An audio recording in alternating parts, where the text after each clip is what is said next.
हम सभी मंदिर में जाते हैं, ईश्वर के समक्ष बैठकर हाथ जोड़ते हैं और अपनी मांग रखते हैं। कभी सोचा है ईश्वर को कैसे लगता होगा कि मेरे भक्त मेरे पास आते हैं केवल अपनी इच्छा पूर्ति के लिए, मुझसे मिलने के लिए। कई सारे लोग मंदिर जाते हैं, अपनी इच्छा ईश्वर के समक्ष रखते हैं। अब यदि उनकी इच्छा पूर्ण ना हो तो हताश हो जाते हैं। अब से जब भी आप मंदिर जाओ, ईश्वर के समक्ष बैठो, हाथ जोड़ो और कहो धन्यवाद। धन्यवाद ईश्वर, आपने मुझे जो कुछ भी दिया है उसमें मैं प्रसन्न हूं। बस मुझे मार्गदर्शन दे कि कैसे मैं अपने कर्मों से, स्वयं अपने कर्मों से वो सभी प्राप्त कर सकूं जो मैं पाना चाहता हूं। ईश्वर से केवल मांगने जाओगे तो ईश्वर के समक्ष स्वयं को बहुत ही छोटा पाओगे, किंतु यदि स्वयं कर्म करके ईश्वर को धन्यवाद कहने जाओगे तो सही अर्थ से आपको ईश्वर मिल जाएंगे। राधे राधे। अद्भुत बात है ना, हमें सदैव हमारे नाम से बुलाया जाता है। नाम से हमारी पहचान है। ये नाम ही है जो इतिहास में स्थान बनाने में हमारी सहायता करता है। नाम बनाने के लिए व्यक्ति क्या कुछ नहीं करता, नाम पर कलंक न लग जाए इसके लिए क्या क्या प्रयास नहीं करता। अपने जो कुछ भी पाया, धन, संपत्ति, सुख, ये सब कुछ नाम के समक्ष छोटा है। नाम सबसे ऊपर रह जाता है। ये नामकरण संस्कार सदैव हमारे लिए अत्यंत महत्वपूर्ण होता है। अब आपको क्या लगता है मैं किस नाम की बात कर रहा हूं? वो नाम जो हमने जन्म से पाया? नहीं, मैं उस नाम की बात कर रहा हूं जो हमने हमारे कर्मों से अर्जित किया। जो जन्म से प्राप्त हुआ वो मृत्यु के साथ चला जाए।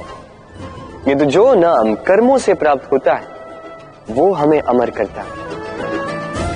माता पिता से हमें जन्म मिला, जन्म से मिले संबंधी, समाज से मिले मित्र, प्रकृति से मिला भोजन।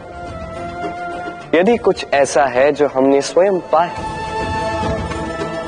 तो वो है हमारे कर्मों का फल। वो है वो नाम जो हमने कर्मों से अर्जित किया। इसलिए सदैव श्रेष्ठ कर्म कीजिए और मेरे साथ प्रेम से कहिए राधे राधे। मनुष्य भी कितना विचित्र प्राणी है, सदैव संघर्ष करता है, सदैव प्रयास करता है कि वही सबसे बड़ा बने। प्रयास करता है कि उसके समक्ष सबके शीश झुके हुए और उसके लिए सबसे पहले शक्ति प्राप्त करने का प्रयास करता है। शक्ति प्राप्त कर भी लेते हैं और उसके भय से सबको अपने समक्ष झुकाते हैं, किंतु एक महत्वपूर्ण बात भूल जाते हैं, समझ ही नहीं पाते। चलो मैं आपको उदाहरण देता हूं। कभी आपने किसी वृक्ष को देखा होगा, उसकी डालियां देखी हो जो फल के बोझ के कारण झुक जाती, वो फल टूटता है, पुनः ऊपर जाती, फिर एक और फल देती, वो टूटता है, पुनः ऊपर जाती, सदैव झुकी हुई नहीं। कभी कभी चलते चलते आपने देखा होगा, कभी आपका पांव किसी पौधे पर पड़ जाए तो पौधा दब जाता, किंतु जैसे ही पांव हटाओ पौधा पुनः खड़ा हो जाता। स्मरण रखिए ये अत्यंत महत्वपूर्ण बात। जो शीश भय से आपके समक्ष झुकते हैं वो विरोध में सबसे पहले खड़े रहते हैं। आप जीते, सबको जीती है, किंतु बल के भय से नहीं, उन्हें जीतिए प्रेम के समक्ष। राधे। कभी आपने किसी कुंभकार को देखा है एक पात्र बनाते हुए? पहले गीली मिट्टी रौंदता है, फिर उसे मथता है, फिर उसे चाक पर चढ़ाकर एक उचित आकार देता है। यदि आकार ठीक ना हो तो उसे तुरंत ही ठीक कर देता है, क्योंकि उसे ज्ञात है एक बार इसे आग पर रख दिया गया, एक बार इसे पका दिया गया और उसके पश्चात उसका आकार नहीं बदला जा सकता। यहां पे छिपी है एक सीख। सारे माता पिताओं के लिए यहां एक सीख है। माता पिता ऐसे ही तो होते हैं। उन्हें अपनी संतान को समय के अनुसार श्रेष्ठ संस्कार देने चाहिए। माता पिता को कभी उनका विधाता नहीं बनना चाहिए, किंतु हर समय सदैव प्रयास कीजिए कि उन्हें उचित दिशा दिखा पाओ। कभी कोमलता से, कभी प्रेम से, तो कभी कठोरता से उसके जीवन को, उसके व्यक्तित्व को आकार देने का प्रयास करना चाहिए। क्योंकि जिस प्रकार एक बार पकने के पश्चात उस पात्र का आकार नहीं बदला जा सकता, उसी प्रकार आयु बढ़ने के पश्चात संतान के संस्कार नहीं बदले जा सकते। स्मरण रखिए। राधे राधे। ईश्वर ने बेलों को खड़े रहने की शक्ति नहीं दी, ईश्वर ने यह शक्ति दी वृक्ष को। इसलिए बेलें वृक्ष का सहारा लेके खड़ी रहती, उसी पर फलती। अब ये बेलें दो प्रकार की होती। एक वो जो इस वृक्ष पर खिलती है, पुष्प गाती है, स्वयं भी सुंदर दिखती है, वृक्ष को भी सुंदर बनाती।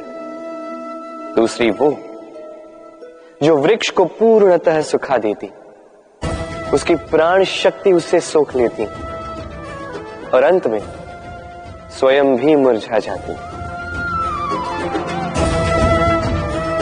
स्मरण रखिए, यदि कोई व्यक्ति सदैव आपके साथ खड़ा रहा, सदैव आपका संबल बनकर रहा, सदैव उसने आपकी सहायता की, और यदि आप उसके साथ छल करोगे तो आपका पतन निश्चित है।